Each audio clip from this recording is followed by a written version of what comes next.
상황을 만나는가 하면 정말 힘들고 절박한 상황을 만날 때도 있습니다. 집사님 괜찮아요? 됐어요. 그래서 인생의 지혜서인 전도서 17장 14절은 이렇게 우리에게 교훈합니다. 우리 함께 한번 한 목소리로 봉독할까요? 우리 함께 봅니다. 시작. 형통한 날에는 기뻐하고 곤고한 날에는 되돌아보라. 이 두 가지를 하나님이 병행하게 하사 사람이 그의 장래일을 능히 헤아려 알지 못하게 하셨느니라. 아멘. 화면 띄워놔 주시고요. 여기 보면 병행하셨다라는 말이 나옵니다. 이 병행하셨다라는 말은 형통한 날도 하나님이 주시고 곤고한 날도 하나님이 주셨다 하는 뜻입니다. 여러분, 어느 누가 곤고한 날을 원하겠습니까? 사람은 누구나 다 형통한 날을 원하지 곤고한 날을 원하지 않습니다. 하지만 형통한 날만 살아가는 인생은 없다 하는 것입니다.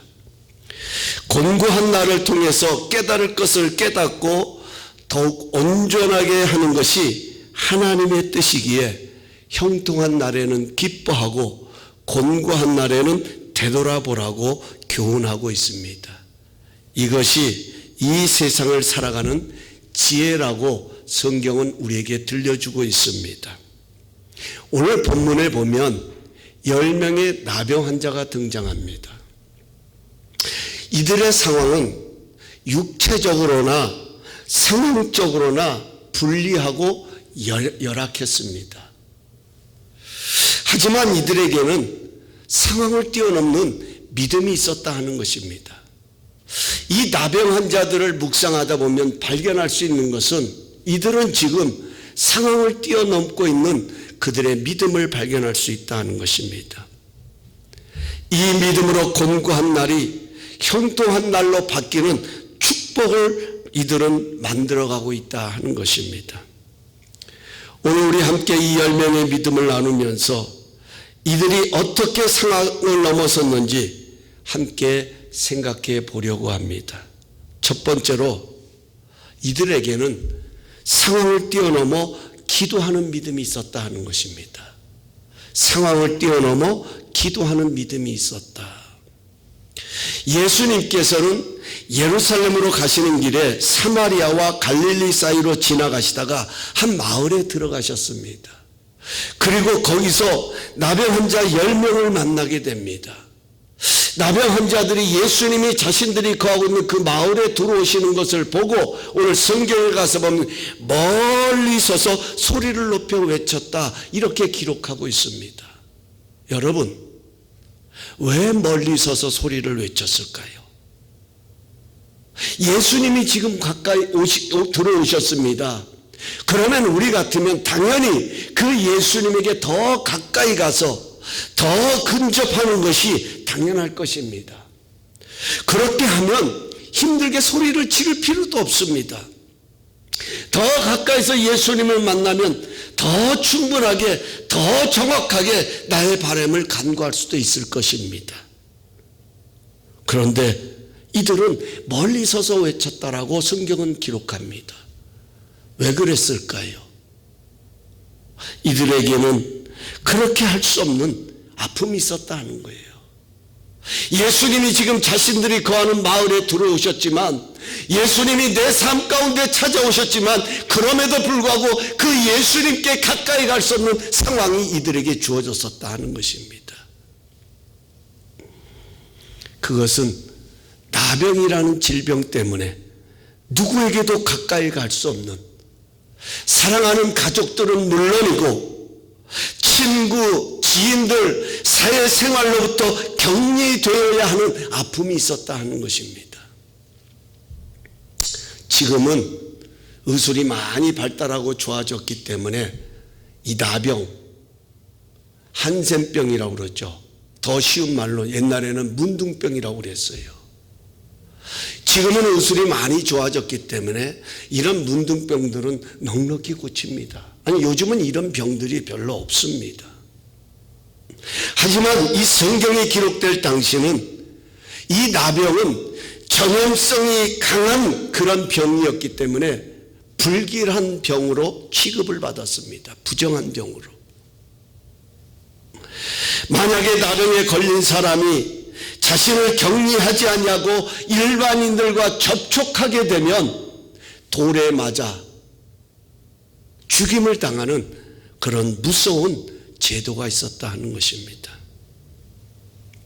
이들은 예수님을 가까이 하고 싶어도 가까이 할 수 없는 상황이었습니다. 그럼에도 불구하고 이들은 그 상황에 머물러 있는 것이 아닙니다. 가까이 하고 싶어도 가까이 할 수 없는 이 상황이지만 이런 상황 가운데서 자신들이 할 수 있는 것이 무엇이냐? 이들은 10명이 함께 소리를 높여 예수님을 향하여 외치는 거였습니다. 그 외침이 무엇이었습니까? 예수 선생님이요, 우리를 불쌍히 여겨달라는 것입니다. 우리를 불쌍히 여겨달라는 것입니다. 여러분, 참으로 이 장면을 묵상하는데요, 제 마음에 참 감동이 밀려왔어요. 예수님 앞에 각자 기도할 고백들이 얼마나 많겠습니까? 말하고 싶은 것들이 얼마나 많겠습니까? 그런데 이 10명이 똑같은 내용으로 동일한 마음으로 주님을 향하여서 우리를 불쌍히 여겨달라고 이렇게 외쳤다는 거예요. 소리를 높여서. 여러분, 느껴지세요? 그들 안에 있는 육체적인 고통뿐만 아니라 병에 찌들려 있는 자신들의 육체의 아픔뿐만 아니라 그들의 마음속에 있는 그 보이지 않는 상처, 그 아픔들, 그 고통이 느껴지시냐는 거예요.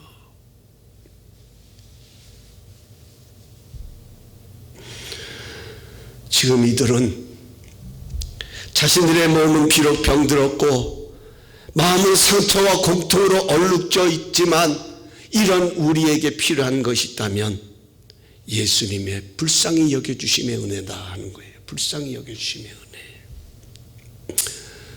저는 오늘 이 외침이 우리에게 들려졌으면 좋겠습니다.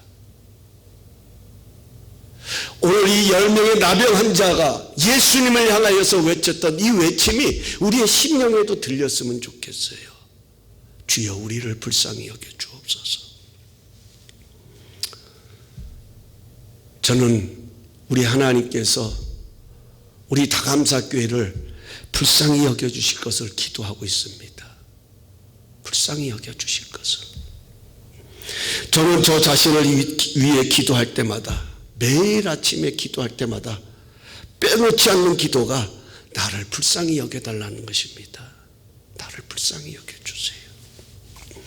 저는 우리 성도님들이 하나님으로부터 불쌍히 여김을 받는 그런 은혜가 있기를 간절히 소망합니다. 여기 불쌍이라는 말은 단순히 측은하게 여긴다 이런 뜻이 아닙니다. 세상의 인간들이 누군가를 보면서 불쌍하게 생각하는 그런 정도가 아니다 하는 거예요. 여기 불쌍이라는 말을 원어에 가서 보면, 원어적으로 해석을 하다 보면 사람의 그 내장이 오장육부가 뒤틀릴 정도로 간절한 마음, 애절한 마음, 이것이 바로 불쌍히 여기는, 성경에 기록한 불쌍히 여기는 단어의 의미입니다.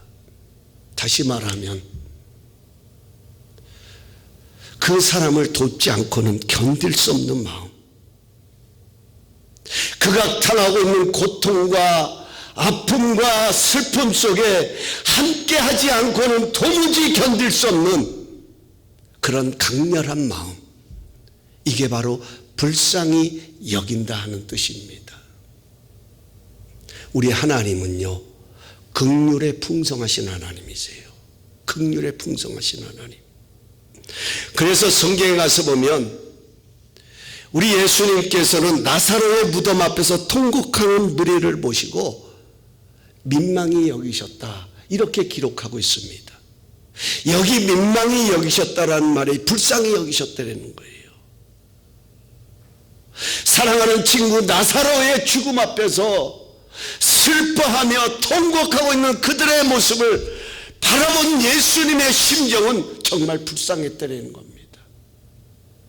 나사로를 살리지 않고는 도무지 견딜 수 없는, 반드시 나사로를 살려야겠다는 그런 강렬함이 예수님 안에 자리했다 하는 것입니다. 여러분, 하나님은 우리를 이렇게 사랑하셨습니다.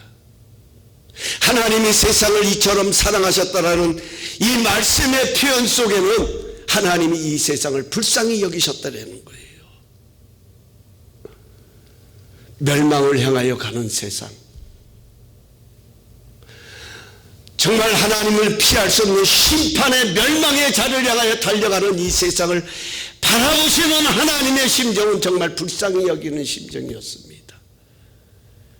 저들을 살리지 않고는, 저들을 돕지 아니하고는, 저들을 건져내지 아니하고는 견딜 수 없는 그 불쌍히 여기는 마음이 하나님 앞에 강렬하게 자리 잡은 거예요.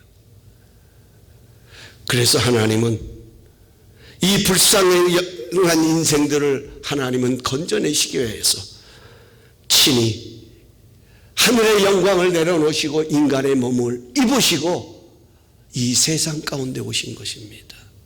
다시 말하면 우리의 상황 가운데 오셨다 하는 거예요. 우리의 현실 가운데 오셨다 하는 거예요.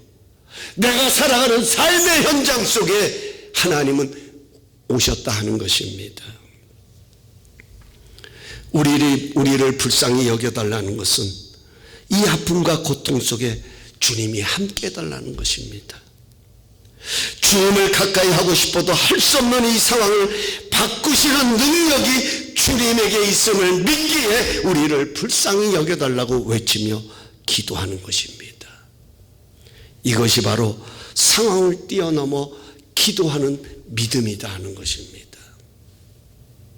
사랑하는 성도 여러분, 왜 우리 예수님은 낙심하지 말라고 기도하라고 말씀하실까요? 오늘 우리가 읽었던 본문이 누가복음 17장입니다. 여러분 성경을 펼쳐놓으신 분들은 그 다음 장인 18장을 한번 보시겠습니까? 18장 1절을 제가 한번 봉독할게요. 이렇게 말씀하죠. 18장 1절입니다. 그 다음 장, 예수께서 그들에게 항상 기도하고 낙심하지 말아야 할 것을 비유로 말씀하시되. 여러분, 왜 예수님이 이 말씀을 하셨을까요? 왜 예수님이 이런 비유의 말씀을 하셨냐 하는 것입니다. 그것은요, 상황보다 중요한 것은 시선이기 때문에 그렇습니다. 다시 말씀드립니다. 우리는 상황 가운데 살아갑니다. 이런 상황, 저런 상황, 이런 현실, 저런 현실을 만나며 살아갑니다. 중요한 것은 그 상황보다도 이런 상황 속에서 시선을 어디에 두느냐가 중요하다 하는 거예요.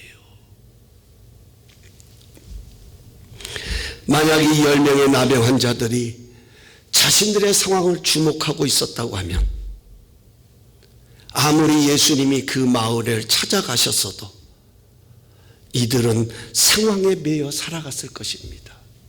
상황에 붙들려 살아갔다 하는 거예요. 하지만 이들은 자신의 상황보다 주님의 능력에 시선을 두고 자신들을 불쌍히 여겨달라고 소리를 높여 예수님을 찾았던 것입니다. 오늘 우리에게도 이런 기도가 필요합니다. 우리는 상황이라는 현실 속에 살아갑니다. 사탄은 우리의 시선이 주님을 향하는 것을 두려워합니다. 그래서 우리의 시선을 상황에 집중하게 만듭니다. 불가능한 상황만을 보면서, 처참한 상황만을 보면서, 낙심할 수밖에 없는 상황을 보면서 아무것도 할 수 없다는 무기력 속에 우리를 묶어버리려고 합니다. 하지만 하나님은 곤고한 날에는 생각하라고 말씀합니다. 바꿔서 말하면 곤고한 날은 우리의 시선을 하나님께 두어야 할 때다 하는 겁니다. 기도는 시선을 하나님께 두는 것입니다. 기도는 능력이 내게 있지 아니하고 하나님께 있음을 믿는 행위가 바로 기도다 하는 것입니다. 오늘 우리는 이 기도의 줄을 다시 붙잡아야 합니다. 어렵고 힘든 상황이지만 내 힘으로 어떻게 할 수 없기에 그 상황은 잠시 내려놓고 그 상황만 바라보는 것이 아니라 내 힘으로 할 수 없는 그 상황만 주목하는 것이 아니라 아니 그 상황은 잠시 내려놓고 이 상황을 바꾸시는 하나님께 우리를 불쌍히 여겨달라고 간구하며 나가야 합니다. 그럴 때에 상황을 뛰어넘어 역사하시는 하나님의 반전의 은혜를 경험하게 된다 하는 것입니다. 우리 함께 한번 따라 하십시다. 주여. 조금만 더 크게 해요. 주여. 여러분 10명의 나병 환자들은 큰 소리로 외쳤대요. 주여. 우리를 불쌍히 여기소서. 나를 불쌍히 여겨 주옵소서. 이 나라 이 민족을 불쌍히 여겨 주옵소서. 우리의 가정을 불쌍히 여겨 주옵소서. 우리 교회를 불쌍히 여겨 주옵소서. 하나님 나를 불쌍히 여겨 주옵소서. 두 번째로 이 나병 환자의 믿음은 상황을 뛰어넘어 순종하는 믿음이었다 하는 것입니다.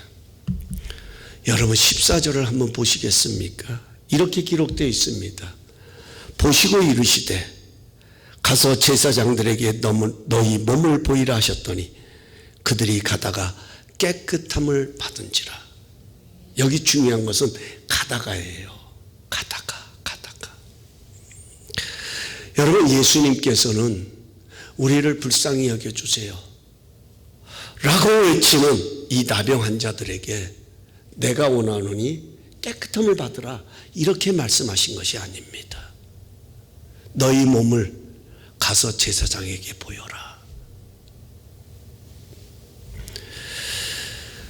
여러분 예수님이 이렇게 말씀하신 이유는 당시에는 나병에 걸리면 격리됐었잖아요. 그래서 나병의 고침을 받으면 나병에서 회복되어지면 반드시 제사장에 가서 몸을 보이고 이 병이 나았다는 것을 확증받고 정결 예식을 행한 후에 비로소 자유의 몸이 됐습니다. 집에도 갈 수 있었고 친구도 만날 수 있었고 하고 싶었던 사회생활도 다시 시작할 수 있었던 거예요. 이런 율법을 누구보다도 나병 환자들은 잘 알고 있었습니다. 만약 자신들이 고침받으면 그 다음은 어떻게 해야 하는 것을 이 나병 환자들은 똑똑히 알고 있었다는 거예요. 그래서 예수님께서 가서 너희 몸을 제사장에 보이라고 말씀하실 때에 이들은 자신들의 몸을 보았을 거예요. 주목했을 거예요. 내 몸이 나았는가 확인했을 겁니다. 그런데 달라진 것이 없네요. 여전히 그대로입니다.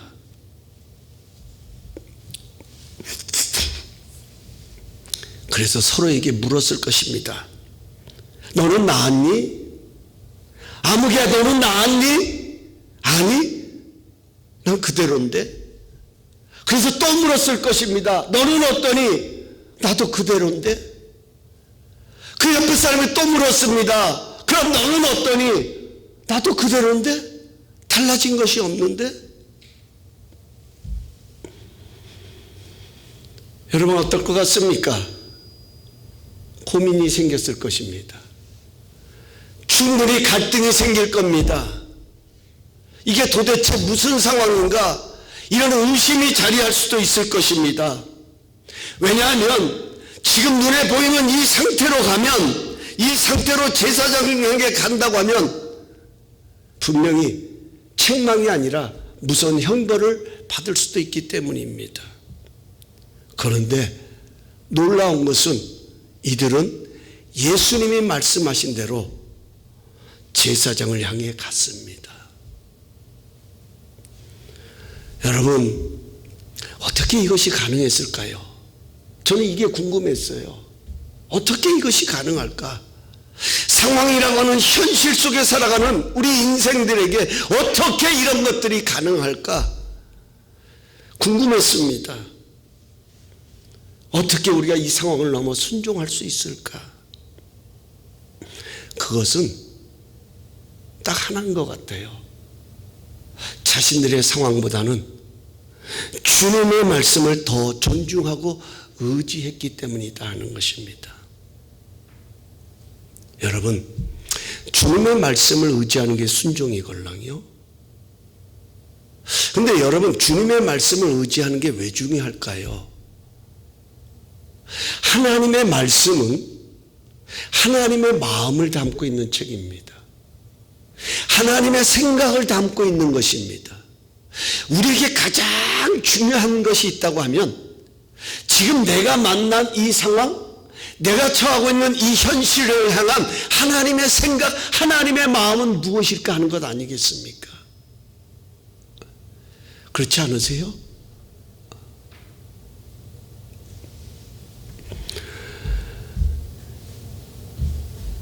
우리를 불쌍히 여겨달라고 간절히 외치는 이 간절한 외침을 향하여 예수님께서는 가서 너희 몸을 제사장에 보이라고 말씀하셨을 때 이 말씀에 담겨 있는 주님의 마음은 무엇입니까? 지금 주님의 생각은 어떤 생각입니까? 그것은 두말할 것도 없어요. 이미 결론이 난 거예요. 이들은 발걸음을 떼기도 전에, 이들이 제사장에 가기도 전에 이미 예수님의 마음은 그들의 외침 속에 그들이 깨끗하여지고 고침받고 정결한 예식을 통하여 자기의 몸이 될 것을 주님은 확신하고 계셨다는 거예요. 미리 보고 계셨다는 거예요. 미리 예수님의 마음은 그 자리에 가 있었다는 것입니다. 여러분, 이게 복음입니다. 이게 복음입니다. 여러분, 예수님께서는 나 같은 자를 바라보실 때 어떻게 바라보실 것 같으세요? 아유, 너는 그거밖에 안 돼. 할 수 없어. 너는 도저히 불가능해.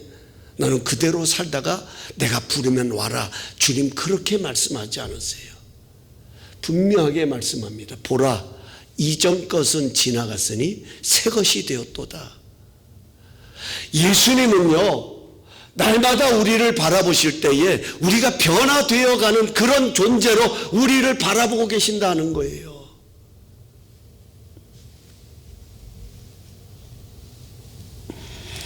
왜냐하면 우리 주님은 언제든지 상황을 뛰어넘어 역사하시기 때문에 그래요.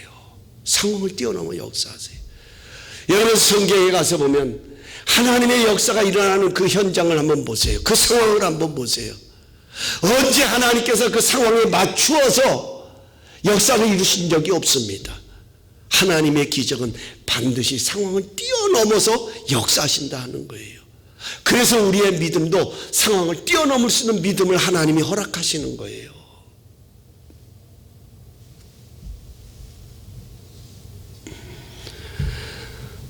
여러분, 이것이 우리가 주님의 말씀에 순종해야 할 이유입니다. 하나님은 언제나 우리보다 앞서가시는 분입니다. 이걸 믿으셔야 돼요. 지금 내가 처하고 있는 이 상황 속에 있지만 하나님은 이 상황을 바라보시는 하나님의 생각은 이미 이 상황을 통하여 이루실 하나님의 역사 속에 담겨 있다 하는 거예요.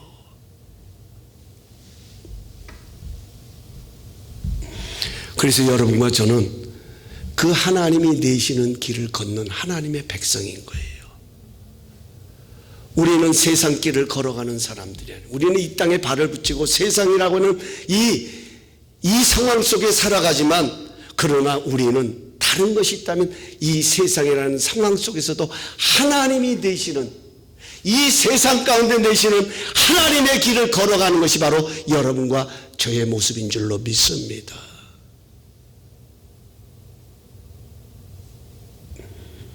제가 오늘 이 시간 예언 하나 할게요. 제가 농담으로 드리는 예언이 아니라 하나님의 말씀 속에 담겨있는 하나님의 언약, 하나님의 약속에 근거한 예언입니다. 지금 우리에게는 각자가 처해 있는 상황이 있습니다. 지금 우리 교회는 우리가 지나가고 있는 상황이 있습니다. 여러분, 이 상황을 향한 주님의 마음이 무엇일까요? 분명한 것은 곤고한 날도 하나님이 주시고 형통한 날도 하나님이 주신다면 분명히 지금 우리가 지나가고 있는 이 상황도 하나님이 허락하셨을 텐데 이 상황을 향한 주님의 마음, 주님의 생각은 무엇일까요? 오늘 제가 그것을 예언하려고 합니다.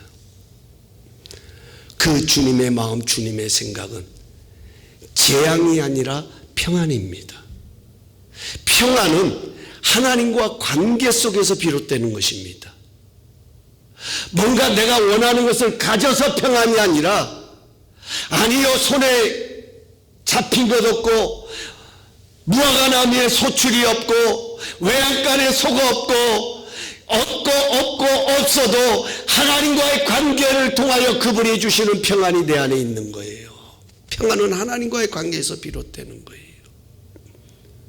하나님은 지금 우리가 만나는 이 상황을 통하여 더 깊은 관계, 더 평안의 관계로 맺어가기를 원하시는 거예요. 그래서 미래의 희망이 되게 하는 것. 그래서 우리의 내일이 우리로 하여금 웃게 하시는 형통한 날이 되게 하는 것. 이것이 바로 이 상황을 향하신 하나님의 마음, 하나님의 뜻이다 하는 겁니다. 그래서 하나님은 순종을 요구하시는 겁니다. 우리가 순종하며 나갈 때마다 하나님은 광야에 길을 내시고 사막에 강을 내시면서 따라와라, 따라와라, 이 길로 오라고 부르시는 것입니다. 이것이 바로 상황을 뛰어넘어 순종하는 믿음입니다. 10명의 나병 환자들은 상황보다도 말씀에 의지하여 그물을 내렸다 하는 것입니다.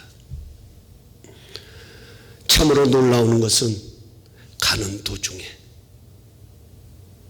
제사장에게 몸을 보이기 전에 제사장을 향하여 가는 도중에 그들의 몸이 깨끗하여짐을 그들이 체험하고 경험하게 되는 것입니다. 여러분, 이것이 바로 순종의 능력이고 이것이 바로 신앙생활의 기쁨인 거예요.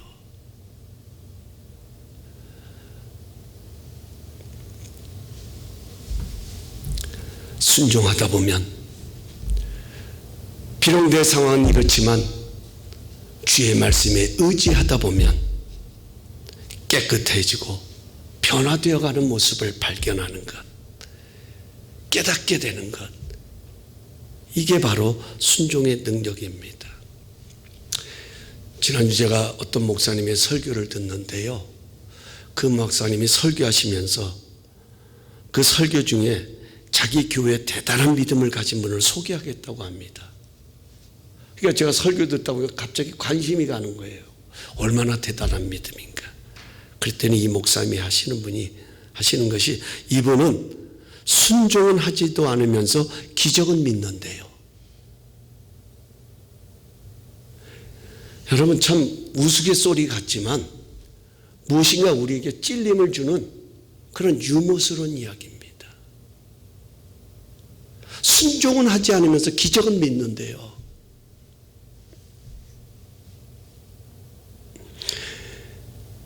여러분, 왜 우리가 순종하지 못할까요? 믿음이 없는 것이 아닙니다. 우리는 분명히 기적이 있음을 믿습니다. 믿으십니까? 제가 앞에 이 얘기를 했더니 여러분 찔리셨나? 아멘이 없으시네. 아니, 우린 정말 기적을 믿어요. 하나님은 그런 능력이 있음을 믿습니다. 하지만 상황에 맞추려고 하니까 순종하기 힘든 거예요. 여러분, 한번 제가 여쭤볼게요. 언제 여러분들이 지나가는 그 상황이 여러분들 하여금 믿음을 더해주는 상황이 있었습니까? 가만히 우리가 지나가는 현실, 지나가는 상황들, 우리가 만나는 모습들을 보면요, 아니 어쩌면 그 상황은 우리의 믿음을 더 끌어내리려고 하는 그런 상황을 만날 때가 더 많아요. 갈등을 자리 잡고 의심이 자리 잡게 되고 자꾸만 내 생각, 내 이론적인 것, 내 이성에다가 그 모든 것을 맞추려고 하니까 이게 순종이 쉽지가 않은 거예요. 한마디로 말하면 모험이 되는 거예요. 모험이. 그런데 여러분, 기적은 언제 일어납니까? 상황을 뛰어넘어 말씀에 의지할 때 일어납니다. 베드로가 우리에게 그것을 보여주잖아요. 베드로는 어부로서의 베테랑입니다. 평생을 고기잡이로 살았던 베드로. 그날도요, 밤이 맞도록 그물을 던졌습니다. 얼마나 베드로의 경험, 베드로가 가지고 있는 그런 이성들이 많이 작동했겠습니까? 여기도 던져보고, 바람이 불 때는 이렇게 해야 돼, 저렇게 해야 돼, 많은 방법을 동원해 보았지만 한 마리도 잡지 못한 거예요. 빈 그물을 싣고 있었습니다. 그때 예수님께서 베드로에게 오셔서 하신 말씀이 다시 깊은 곳으로 가서 그물을 던져보아라.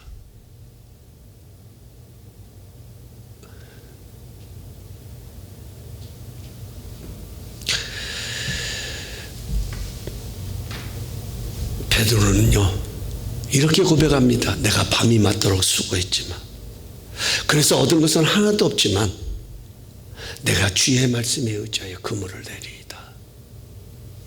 어제까지는요, 내 능력으로 해봤고 내 경험으로 했는데도 안 됐어요.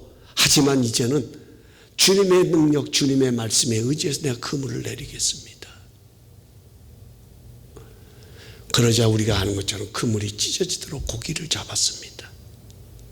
여러분, 우리는 이 말씀을 대할 때에 그물이 찢어지도록 고기를 잡았다, 이것만 초점을 맞추면 안 돼요. 여기에만 초점을 맞추니까 순종은 하지 않으면서도 기적은 믿는 거예요. 여러분, 어떻게 이런 일이 일어났습니까? 그것은 순종을 통해서 일어났다 하는 거예요. 이걸 봐야 돼요. 이걸. 내가 밤이 맞도록 수고했지만 얻은 것이 없습니다. 그러나 내가 주의 말씀에 의지하여 그물을 내리겠습니다. 이걸 보아야 돼요. 이걸 경험해야 돼요. 이게 진짜예요. 이게 정말 물이 변하여 포도주가 되면 가장 맛있는 포도주가 어디서 나는지를 알 수 있는 비결이에요. 보세요.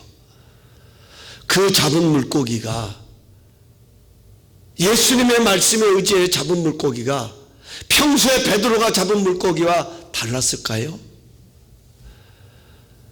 예수님의 말씀에 의지하여 잡은 그 물고기는 머리에 금태를 두르고 살만 부덕부덕 찌고 이런 물고기였을까요? 아니요. 평소에 베드로가 잡았던 똑같은 물고기였을 거예요. 하지만 다른 것이 있다고 하면, 이전에는 내 능력으로 경험 얻은 물고기라면 지금 이 물고기는 주의 말씀에 의지하여 얻은 물고기인 겁니다. 그래서 감동인 거예요. 그래서 감격인 거예요. 그래서 능력인 거예요. 그래서 기쁨인 거예요. 우리에게도 이런 축복이 있기를 원합니다. 상황을 뛰어넘어 주님의 마음을 우선하는 그런 복 있는 자들이 될 수 있기를 간절히 소망합니다. 상황을 뛰어넘어 말씀에 의지함으로 전능하신 나의 주 하나님은 능치 못함이 없으심을 체험하고 간증하는 그런 복 있는 우리 모두의 삶이 될 수 있기를, 우리 교회가 될 수 있기를, 우리 가정이 될 수 있기를, 우리의 모든 삶 범사가 될 수 있기를 간절히 소망합니다. 마지막 세 번째로, 이들에게는 상황을 뛰어넘어 감사하는 믿음이 있었다는 거예요. 상황을 뛰어넘어 감사하는 믿음이 있었다. 오늘 15절 16절에 가서 보면 이런 말씀이 있습니다. 그 중에 한 사람이 자기가 낳은 것을 보고 큰 소리로 하나님께 영광을 돌리며 돌아와 예수의 발 앞에 엎드려 감사하니 그는 사마리아 사람이라. 여기 사마리아 사람이라는 것은 이방인을 가리키죠. 근데 여기 15절에 가서 보면 자기가 낳은 것을 보고 큰 소리로 하나님께 영광 돌리며. 여러분, 이런 말이 있어요. 이전보다 이후라는 말이 있습니다.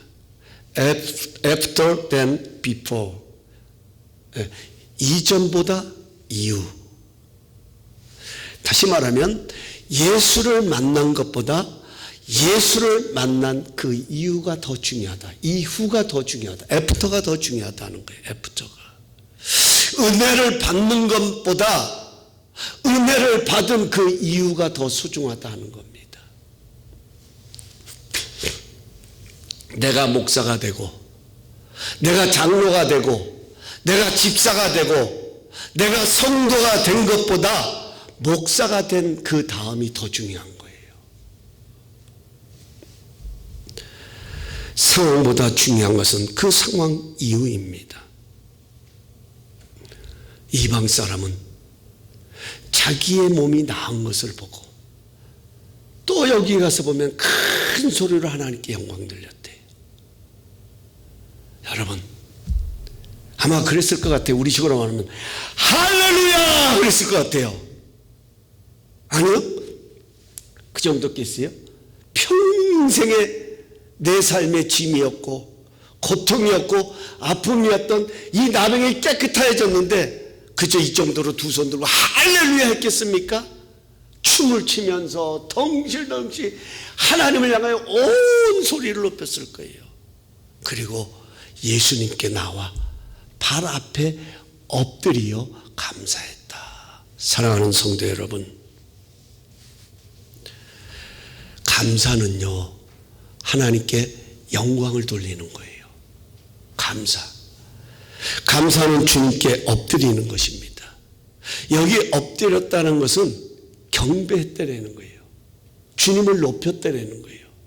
여러분, 예배가 뭡니까? 예배는 하나님을 경배하는 거잖아요. 하나님을 높이는 거잖아요. 우리는 감사함으로 그 예배에 들어가는 거예요. 감사함으로.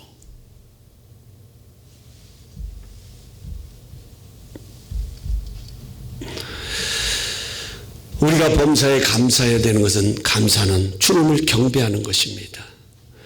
감사는 주어진 상황에서 그분을 인정하는 것입니다. 감사는 주님의 능력을 높이는 것입니다.